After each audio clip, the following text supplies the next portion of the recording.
اعوذ باللہ من الشیطان الرجیم، بسم اللہ الرحمن الرحیم۔ پنڈی پوسٹ کے ناظرین کو چودھری محمد اشفاق اور پنڈی پوسٹ کی پوری ٹیم کی طرف سے السلام علیکم۔ ناظرین، آج محرم الحرام کی پہلی تاریخ ہے اور آج کے ہی دن حضرت عمر فاروق رضی اللہ عنہ کی شہادت مبارک بھی ہوئی تھی۔ اس ماہ مقدس کے کیا فضائل ہیں، اس میں ہمیں کون کون سی احتیاطی تدابیریں کرنی چاہیے، ہمیں کون کون سے ایسے شرعی احکامات ہیں جن پر ہمیں عمل کرنا چاہیے، اور اس ماہ کی جو اہمیت و افضلیت ہے مکمل صورتحال کے بارے میں بات چیت کرنے کے لیے ہمارے ساتھ موجود ہیں جامعہ اسلام آباد ٹرسٹ منکیالہ روات کیمپس کے نہایت ہی شفیق ٹیچر جناب فدا حسین جلالی صاحب۔ وہ اس ماہ کے فضائل و برکات کے حوالے سے ہمیں آگاہ کریں گے۔ محترم فدا حسین جلالی صاحب، ہم آپ کو اپنے program Pindi post live forum میں خوش آمدید کہتے ہیں۔ محترم، جس طرح کہ آپ کو بھی پتہ ہے، سب جانتے ہیں کہ آج محرم الحرام کا آغاز ہو چکا ہے، تو سب سے پہلے ہمیں یہ بتائیں کہ اس ماہ کا محرم الحرام کا استقبال کس طرح کرنا چاہیے، اس ماہ کے فضائل و برکات کیا ہیں؟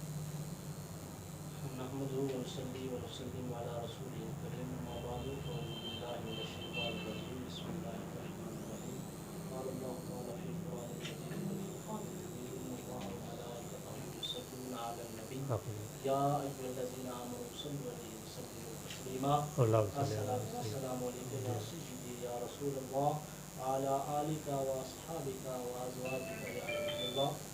میں آپ کا مشکور ہوں کہ آپ نے بہت اچھا سسٹم شروع کیا ہوا ہے۔ دین اسلام کی جو باتیں ہیں وہ اس چینل کے ذریعے، پنڈی پوسٹ کے ذریعے آپ عوام الناس تک، اپنے ناظرین تک پہنچا رہے ہیں، تو یہ بہت اچھی آپ کی کارکردگی ہے۔ اللہ تعالیٰ اس میں مزید برکات عطا فرمائے اور اس کام کے اندر خیر و برکت کا نزول فرمائے۔ محرم الحرام یہ اسلام کا پہلا مہینہ ہے۔ جس طرح ہمارے لوگ فوکس کرتے ہیں نا زیادہ تر جنوری، فروری، مارچ، تو ہم اسلام والے ہیں، مسلمان ہیں، ہمیں فوکس اسلامی مہینوں پر کرنا چاہیے۔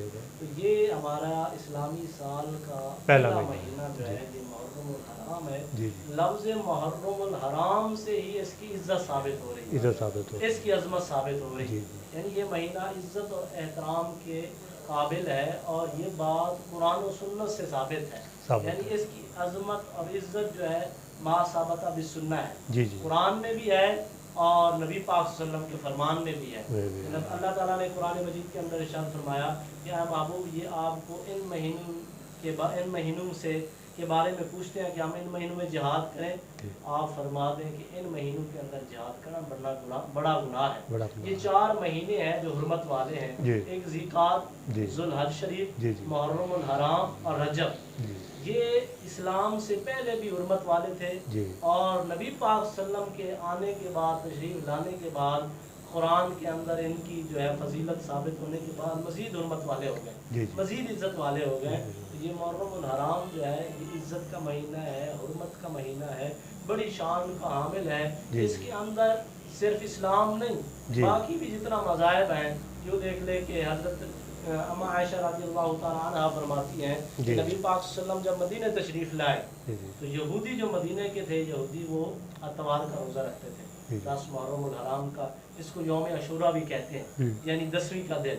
تو نبی پاک صلی اللہ علیہ وسلم نے پوچھا کہ یہ روزہ کیوں رکھتے ہیں؟ انہوں نے کہا کہ 10 محرم الحرام کو جو ہے وہ حضرت موسیٰ علیہ السلام کو نجات ملی فرعون سے، فرعون کا لشکر جب آپ کے پیچھے تھا، تو اسی دن جب حضرت موسیٰ علیہ السلام اور آپ کی قوم کو فرعون سے نجات ملی، وہ دن بھی محرم الحرام 10ویں کا دن، اس دن شکرانے کے طور پر یہودی جو ہے وہ روزہ رکھتے تھے۔ نبی پاک صلی اللہ علیہ وسلم نے فرمایا ہم اس کے زیادہ حقدار ہیں، یعنی موسیٰ کی قرابت، ان کی دوستی، ان کے ساتھ معاملات ہمارے زیادہ ہیں، تمہارا تو صرف نام کا تعلق ہے، حقیقی تعلق ہمارا ہے، ہم بھی اس دن کا روزہ رکھیں گے۔ لیکن نبی پاک صلی اللہ علیہ وسلم نے فرمایا یہ ایک دن کا نہیں، یا تو 9ویں کا رکھ لیں یا پھر 11ویں کا رکھ لیں، تاکہ ایک دن کا رکھیں گے تو یہود نصارہ کے ساتھ جو ہے وہ مشابہت ہوگی، مشابہت نبی پاک صلی اللہ علیہ وسلم نے منع فرمائی کہ غیروں کے ساتھ، یہود و نصارہ کے ساتھ مسلمان مشابہت نہیں کر سکتے. تو اس دن کا 10ویں محرم الحرام کا روزہ رکھنا بھی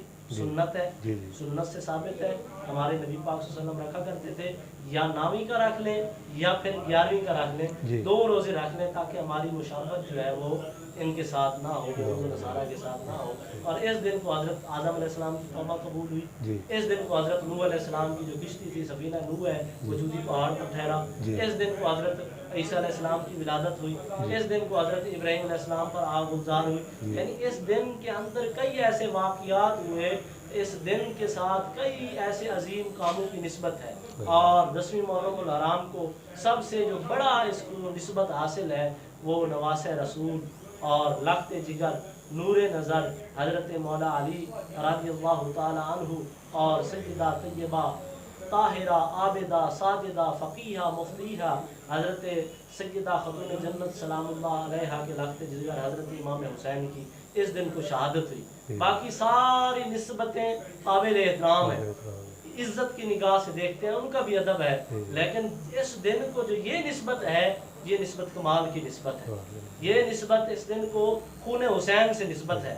صرف خون حسین سے نہیں بلکہ امام حسین کے سارے کنبے کے خون سے اس دن کو نسبت ہے. لہذا اس دن کو آپ فرما رہے تھے کیسے منایا جائے, احترام سے منایا جائے, عزت سے منایا جائے, تلاوت قرآن کر کے منایا جائے, روزہ رکھ کے منایا جائے, درود و سلام کی فضاؤں کے اندر اس دن کو منایا جائے. اور حضرت ابو ہریرہ فرماتے ہیں جو 10ویں محرم الحرام کو یوم عاشوراء کے دن اپنے بچوں کو کھانا کھلائے, کھانے کے اندر وسعت لائے, یعنی طرح طرح کے ان کو چیزیں کھلائے, کھانا کھلائے, تو اللہ تعالیٰ اس کے رزق میں سارا سال کشادگی عطا فرمائے گا, فراخی عطا فرمائے گا. تو اس دن کو عزت اور احترام سے منایا چاہیے. محترم, اس ماہ میں سوگ کے حوالے سے شرعی احکامات کیا ہے, کس طرح دیکھیں سوگ جو ہے نا وہ شرعی اعتبار سے صرف 3 دن ہوتا ہے. 3 دن ہوتا ہے. اور وہ سوگ ہوتا ہے ان کے لیے, ہم تو سوگ نہیں کرتے نا, ہم تو امام حسین کو زندہ مانتے ہیں. اور اقبال کہتے ہیں زندہ جاوید لوگوں کا ہم ماتم نہیں کرتے. ماتم تو ان کا کیا جائے جو مر گئے ہیں, سوگ تو ان کا کیا جائے جو مر گئے ہیں. ہمارے حسین تو اب بھی زندہ ہے,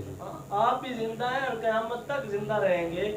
ہمارا یہ عقیدہ نظریہ ہے, ہمارا نہیں بلکہ اللہ کا قرآن کہتا ہے جو اللہ کے راستے میں شہید ہو جائے انہیں مردہ نہ کہو, مردہ نہ کہو بلکہ مردہ گمان بھی نہ کرو. تم یہ گمان بھی نہیں کر سکتے کہ وہ مردہ ہے, بل احیاء, بلکہ وہ زندہ ہے, اپنے رب کے پاس وہ زندہ ہے.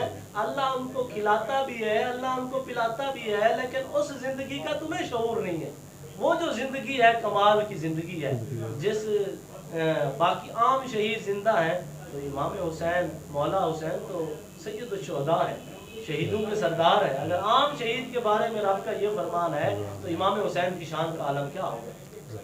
محترم, اس ماہ میں جو یہ خوشیوں والے کام ہے, آپ شادی کی مثال لے لیں, تو ایسے کام اس ماہ میں کرنا بارے میں شرعی احکامات کیا کہتے ہیں؟ شرعی طور پر کوئی مذائقہ نہیں ہے.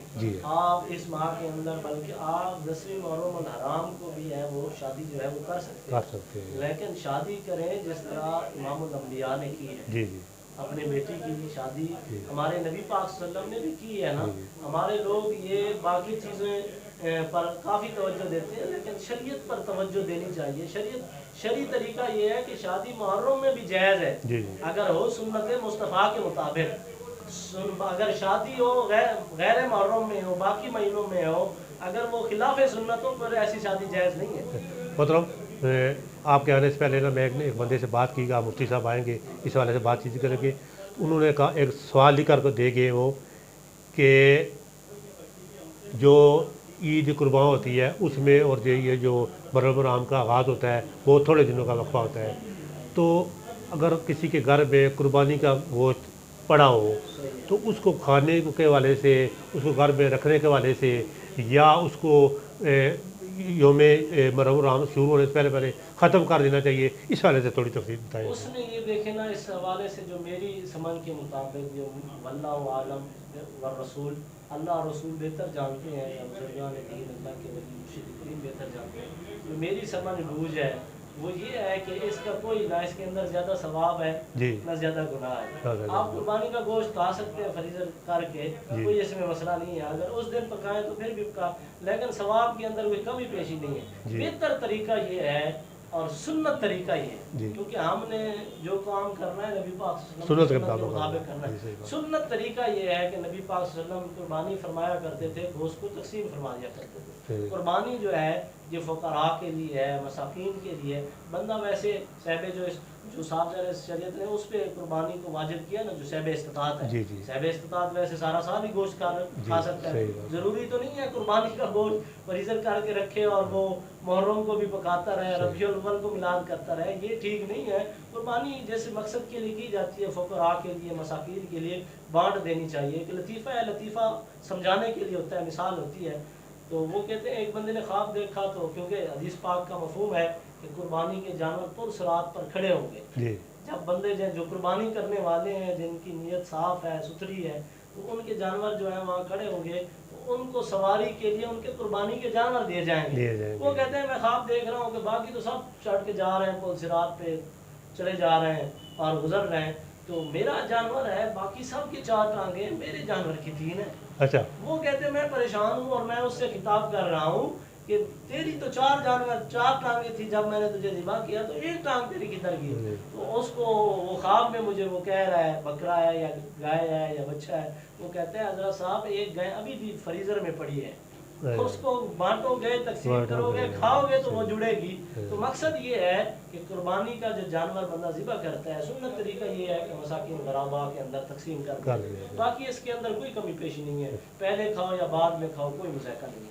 محترم فدا حسین صاحب، آج یکم الحرام بھی ہے اور آج حضرت عمر فاروق رضی اللہ عنہ کا یوم شہادت بھی ہے، تو تھوڑا سا یہ بتائیں کہ آپ کی شہادت مبارک کیسی ہوئی، اس حوالے سے تھوڑی تفصیل یہ بتائیں۔ دیکھیں نا، سب سے پہلے تو آپ مشرف بالاسلام کیسے ہو، جی اسلام کی طرف عمر کا آنا بھی کمال ہے، عمر کا جانا بھی کمال ہے، عمر کمال ہی کمال ہے، سر تپا حضرت عمر رضی اللہ تعالی عنہ جو ہے وہ کمال ہی کمال ہے۔ جب آپ اسلام لائے تو المختصر کہ جب آپ اسلام لائے تو ابو جہل، کیونکہ وہ سرگنا تھا قریش مکہ کا، مشرکین مکہ کا، تو وہ جب دیکھ رہا تھا نا دن بدن نبی کے غلام بڑھ رہے ہیں اور عزت عظمت میں ہے وہ اضافہ ہو رہا ہے، کیونکہ اللہ نے تو وعدہ فرما دیا تھا نا وَرَفَعْنَا لَكَ ذِكْرَكَ، میرے محبوب کا دن بدن ذکر بلند ہو جائے۔ بے شک ابو جہل کو تکلیف اس دن بھی ہوئی تھی، وَرَفَعْنَا لَكَ ذِكْرَكَ کے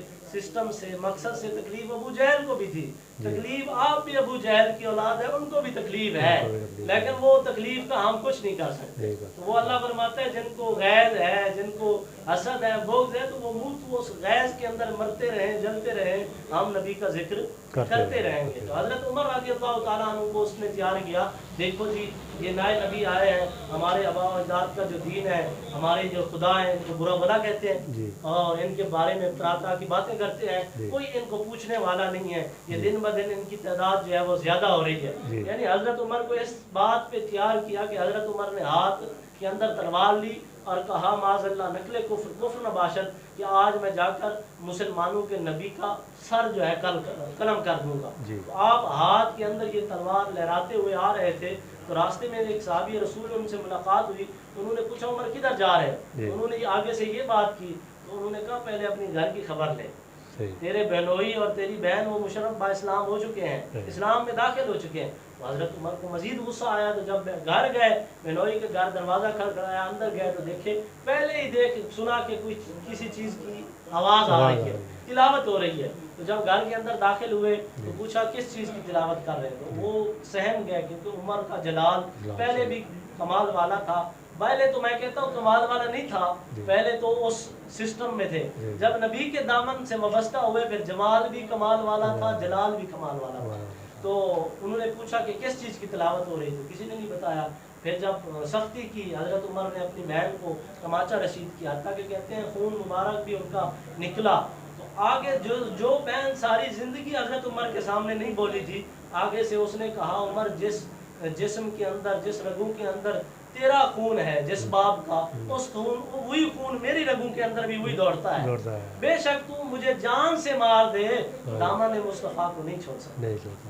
سب چیز چھوڑ کے گزارا ہو سکتا ہے لیکن نبی کے در کو چھوڑ کر گزارا نہیں ہو سکتا۔ تو حضرت عمر نے جب دیکھا کہ میری بہن جب میرے سامنے کبھی بولی نہیں اور یہ اتنا بول رہی ہے کہ اسلام کا نشہ کوئی کمال کا نشہ ہے، دیدار مصطفیٰ کا، زیارت مصطفیٰ کا نشہ کوئی کمال کا نشہ ہے کہ میرے سامنے بول رہی ہے، تو آپ نے فرمایا قرآن دو، پھر آپ ٹھنڈے ہو گئے، قرآن دو مجھے، وہ جو صحیفے تھے آیات تھی وہ میں تلاوت کرتا ہوں۔ بہن نے کہا نہیں، یہ قرآن پاک ہے، یہ عظمت والی کتاب ہے، اور اس کتاب کے بارے میں ہے لا یمسہ الا المطہرون، کہ اس کو کوئی نہیں چھو سکتا مگر پاک لوگ۔ آپ پاک نہیں ہیں، پہلے آپ غسل کریں پھر ہم آپ کو دینے کے لیے تیار ہیں۔ آپ غسل کر کے آئیں، پھر قرآن کی تلاوت ہوئی، جب قرآن کی تلاوت ہوئی، تلاوت قرآن سن کے اسی کو حضرت عمر کہتے ہیں مجھے بارگاہ رسالت میں لے چلو۔ ہم بھی مسلمان ہیں کہ قرآن سن کے سبحان اللہ نہیں نکلتی، قاری قرآن تلاوت کرتا رہے کوئی سبحان اللہ نہیں، تقریر میں مفتی صاحب تلاوت کرتے رہے کوئی سبحان اللہ، ہاں اشعار کہنے ہو تو پھر لوگ جو ہے خوشی سے جھوم جاتے ہیں۔ میں کہتا ہوں وہ جذبہ ہو، وہ ایمان ہو، وہ تڑپ اور لگن ہو کہ جو حضرت عمر کو اللہ نے نصیب فرمائی تھی وہ ہمیں بھی نصیب فرمائے کہ کم از کم ہم قرآن سن کے سبحان اللہ تو کہہ سکیں، ماشاء اللہ تو کہہ سکیں، کہ عمر کے نصیب پہ قربان جاؤں کہ قرآن سن کے جو ہے نا ان کے اندر اسلام کی محبت ہو گئی تھی، اور اسلام کی محبت ایسے نہیں ہوئی تھی۔ صحابی رسول فرماتے ہیں، غالباً حضرت ابو ہریرہ ہے یا حضرت قتادہ ہے، آپ فرماتے ہیں نبی پاک صلی اللہ علیہ وسلم نے پہلے دعا کی، ایک دن پہلے دعا کی کہ مالک اسلام کو عزت عطا فرما، یا تو حضرت عمر بن خطاب کے ذریعے یا ابو جہل کا نام تھا حضرت عمر نام تھا اس کا، اس کے ذریعے جو ہے اسلام کو عزت عطا فرما۔ اس کے نصیب میں تو ویسے اسلام نہیں تھا، ایک دن پہلے دعا کی، دوسرے دن حضرت عمر جو ہے وہ بارگاہ رسالت میں حاضر ہو کر مشرف با اسلام ہو گئے، اسلام کے اندر داخل ہو گئے۔ اور اعلیٰ حضرت فرماتے ہیں نبی پاک صلی اللہ علیہ وسلم کی جو دعا ہے نا، وہ الفاظ بھی نبی پاک صلی اللہ علیہ وسلم کی یوحا کی زبان کے اندر ہوتے ہیں، اجابت اور عنایت کا جوڑا آ جاتا ہے، اس دعا کو لپیٹ کے خداوند کی بارگاہ میں لے جاتی ہے، اجابت اور قبولیت۔ تو نبی پاک صلی اللہ علیہ وسلم کی دعا قبول ہوئی، پھر آپ اسلام لائے، پھر اسلام جب آپ لائے تو پھر آپ نے فرمایا ہم جب مسلمان ہیں، نبی پاک صلی اللہ علیہ وسلم سے عرض کی یا رسول اللہ ہم حق پر نہیں ہیں، نبی پاک صلی اللہ علیہ وسلم نے فرمایا ہم حق پر ہیں، تو آپ نے فرمایا ہم چھپ چھپ کے کیوں نمازیں پڑھتے ہیں، کعبے کے متولی ہم ہیں، کعبے والے ہم ہیں، یہ ہمیں کون ہوتے ہیں روکنے والے، آئے چلتے ہیں آپ کی قیادت کے اندر جو ہے نا کعبے کے اندر جو ہے وہ نمازیں پڑھتے ہیں۔ جو حضرت صحابہ کہتے ہیں جب حضرت عمر گئے کفار جو ہے نا وہ ماند پڑ گئے، کسی کی جرت نہیں ہو، آپ نے تلوار لہرا کر کہا کہ اب جس نے اپنی عورتوں کو بیوہ کرانا ہے، بچوں کو یتیم کرانا ہے، وہ عمر کے مقابلے میں آ جائے، تو پھر اسلام کو عزت مل گئی۔ اور جو اسلام کو عزت ملی آپ جانتے ہیں 1,22,000 مربع میل پر حضرت عمر رضی اللہ تعالیٰ عنہ کی حکومت تھی، اور آپ فرماتے تھے انصاف عدل کا ترازو دیکھیں، آپ فرماتے تھے دریائے نیل کے کنارے پر اگر بکری کا پیاسا بچہ پیاسا مر جائے یا کتا مر جائے عمر اس کا بھی حساب دے گا، یہ شان تھی آپ کی عدل و انصاف کی۔ اور آپ کی جو شہادت ہے وہ حضرت اس کے پر بھی نبی پاک صلی اللہ علیہ وسلم احد پہاڑ پر تشریف فرما تھے تو احد پہاڑ جھومنے لگا، نبی پاک صلی اللہ علیہ وسلم نے احد پہاڑ کے بارے میں فرمایا احد ہم سے محبت کرتے ہیں، ہم احد سے محبت کرتے ہیں۔ میں کہتا ہوں احد تیری بھی شان پہ قربان جاؤں، تو وہ قسمت والا پہاڑ ہے، نبی کی زبان سے نبی پاک صلی اللہ علیہ وسلم عامہ کے لال فرما رہے ہیں کہ میں احد سے محبت کرتا ہوں۔ شاید وہ دن ایسا آئے اللہ ہمارے گناہ معاف فرمائے، ہمیں عشق رسول عطا فرمائے، نبی پاک صلی اللہ علیہ وسلم کی محبت اور غلامی عطا فرمائے، مرشد کریم کے صدقے سے کبھی ہم بھی درود بھیجیں بارگاہ رسالت سے، وہ سلام آئے اور سلام کی چاشنی اور رونق ہم جو ہے وہ محسوس کریں۔ جو احد پہاڑ کے لیے نبی پاک صلی اللہ علیہ وسلم نے فرمایا کہ جھومنے لگ گیا، وجد کرنے لگ گیا، آپ نے فرمایا ٹھہر جا، تیرے اوپر ایک نبی ہے، ایک صدیق ہے، 2 شہید ہیں۔ حضرت صدیق اکبر بھی تشریف فرما تھے، حضرت عثمان غنی رضی اللہ تعالیٰ عنہ 18 ذوالحجہ کو ان کی شہادت تھی، وہ بھی تشریف فرماتے، حضرت عمر رضی اللہ تعالیٰ عنہ اب بھی تشریف فرماتے۔ یعنی ان 2 حضرات کے بارے میں، شخصیات کے بارے میں نبی پاک صلی اللہ علیہ وسلم نے اشارہ فرمایا یہ شہید ہوں گے، اور ایک صدیق تھا۔ اب لوگ کہتے ہیں نبی کے پاس معاذ اللہ علم نہیں ہے، غیب کا علم نہیں ہے، ہم کہتے ہیں نبی کا ماں نہیں ہے غیب کی خبریں دینے والا۔ ابھی حضرت عمر شہید نہیں ہوئے تھے، حضرت عثمان غنی شہید ذو النورین نہیں ہوئے تھے، لیکن آمنہ کے لال نے اپنی غیب بیان جو ہے نا وہ نظر سے فرما دیا. وہ دیکھ رہے تھے میرے نبی پاک صلی اللہ علیہ وسلم کہ یہ جو میرے ہم سفر ہیں حضرت عمر ہیں, حضرت عثمان غنی ہیں, یہ شہید کیے جائیں. اور حضرت عمر کے بارے میں حضرت عثمان کو بھی شہید کیا گیا. اور حضرت عمر رضی اللہ تعالیٰ عنہ کو نماز میں پڑھ رہے تھے تو ایک وہ یہودی تھا, بد مذہب تھا, اس نے آ کے جو ہے نا وہ آپ کو خنجر گھونپا. اس خنجر کی وجہ سے آپ شہید ہو گئے. اور جب آپ زخمی ہوئے, کمال محبت دیکھیں, صحابہ کا عشق دیکھیں, جب آپ زخمی ہوئے تو گھر لے کر جایا گیا. آپ نے فوراً اپنے بیٹے حضرت عبداللہ بن عمر کو فرمایا جاؤ اماں عائشہ کی بارگاہ میں عرض کرو کہ مجھے بارگاہ رسالت کے اندر میرے محبوب اور محبوب کے محبوب سیدنا صدیق اکبر کے ساتھ مجھے جگہ مل جائے گی.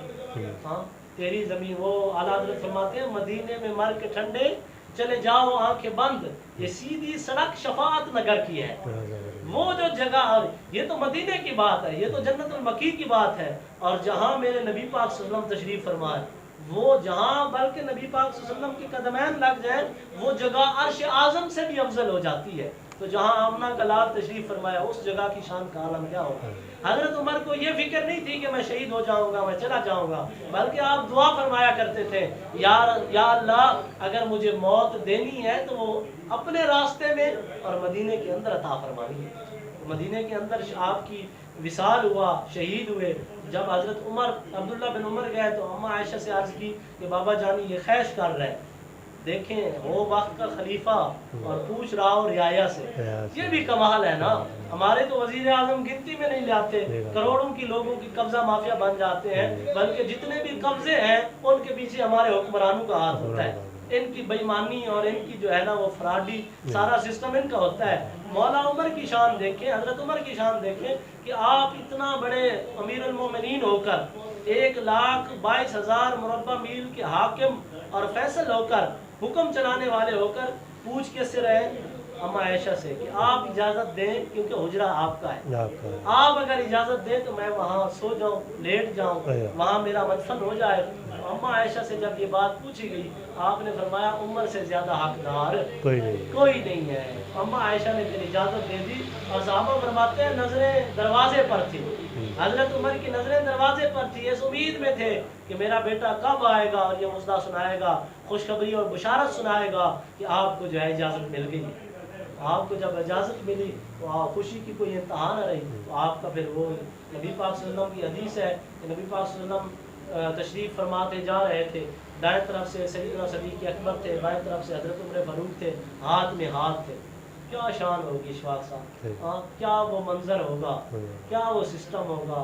اللہ وہ خوش نصیب تھے جن کے ہاتھ میں ہاتھ عام ید اللہ کے ہاتھ تھے. ان ہاتھوں کے بارے میں اللہ تعالیٰ نے فرمایا, جب بیعت رضوان ہوئی تو اللہ نے فرمایا اے صحابہ یہ نہ سمجھو تمہارے ہاتھ پر جو ہاتھ تھا وہ کوئی عام ہاتھ نہیں تھا. ید اللہ فوق ایدیہم, وہ ہاتھ ید اللہ اللہ کا ہاتھ تھا. اب اللہ کا ہاتھ ہم ثابت کوئی کرے تو بندہ دائرہ اسلام سے خارج ہو جاتا ہے, لیکن اللہ اپنے محبوب سے کتنا محبت فرماتا ہے, کتنا عشق فرماتا ہے. تو نبی پاک صلی اللہ علیہ وسلم نے فرمایا جس طرح ہم ابھی چل رہے ہیں نا, قیامت کے دن جب ہم اٹھیں گے تو اسی طرح اٹھیں گے.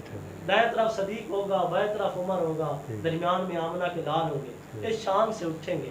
تو جو زندگی میں ساتھ رہیں, جو روزے میں ساتھ ہیں, جن کی شان کو نبی پاک صلی اللہ علیہ وسلم تسلیم فرما رہے ہیں, بشارتیں دے رہے ہیں, اللہ جن پر راضی ہیں, تو اس محرم کے دنوں میں کالے کتوں کو نہیں بھونکنا چاہیے. ان کی شان پہ, ان کی شان میں گستاخی نہیں کرنا چاہیے.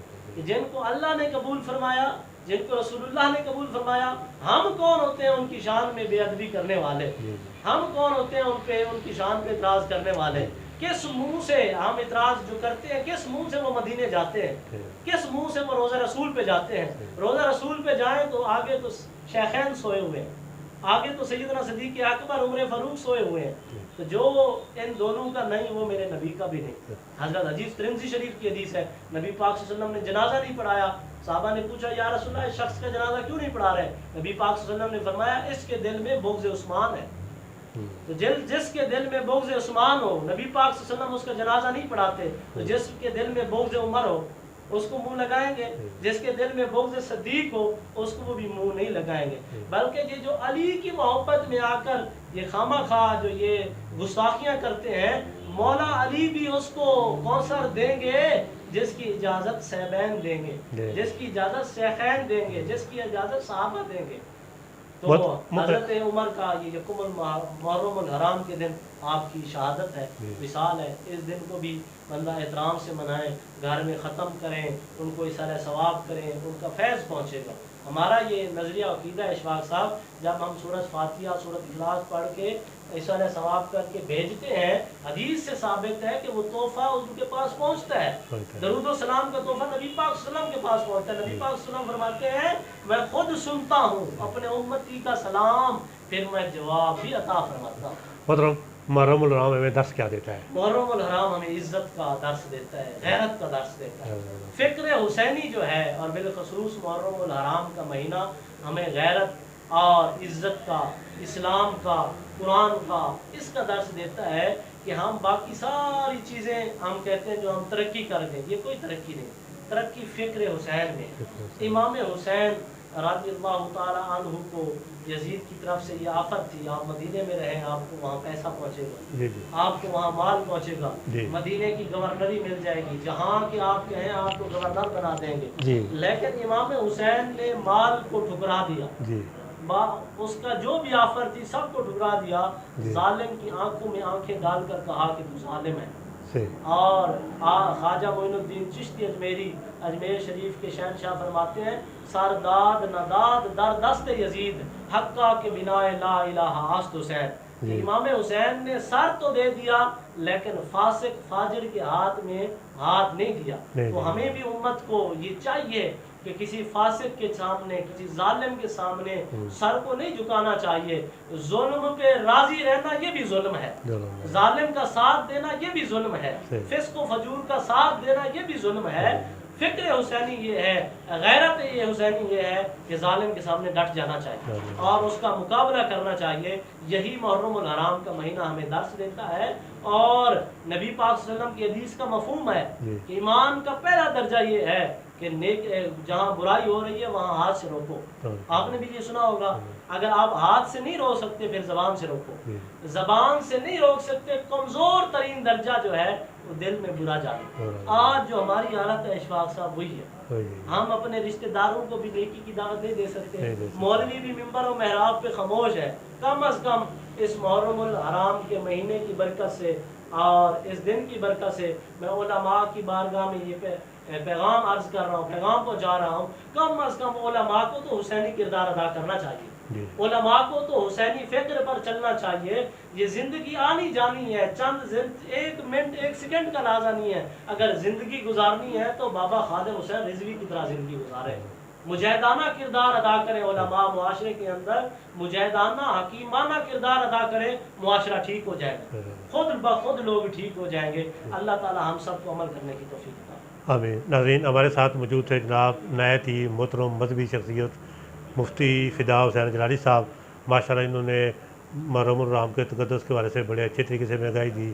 ہم محترم کو دوبارہ بھی اپنے پروگراموں میں مدعو کرتے رہیں گے. آخر میں ایک شعر امام حسین محرم الحرام کے حوالے سے ساری سسٹم کا نچوڑ ایک شعری کے اندر ہے کہ حسین جاتے نہ کربلا میں تو ہم پہ یوں حق آیا نہ ہوتا، نہ ہوتی ممبر کی زیب و زینت، یہ واعظوں کا بیان نہ ہوتا، نہ ہوتا ہاتھوں میں مومنوں کے سنت مصطفیٰ کا دامن، نہ یوں شریعت کے ڈنکے بجتے حسین گر پاس بانا. محترم فدا حسین، آپ نے ہمیں وقت دیا، آپ کا بہت بہت شکریہ. ناظرین، اسی کے ساتھ آپ اجازت چاہیں گے.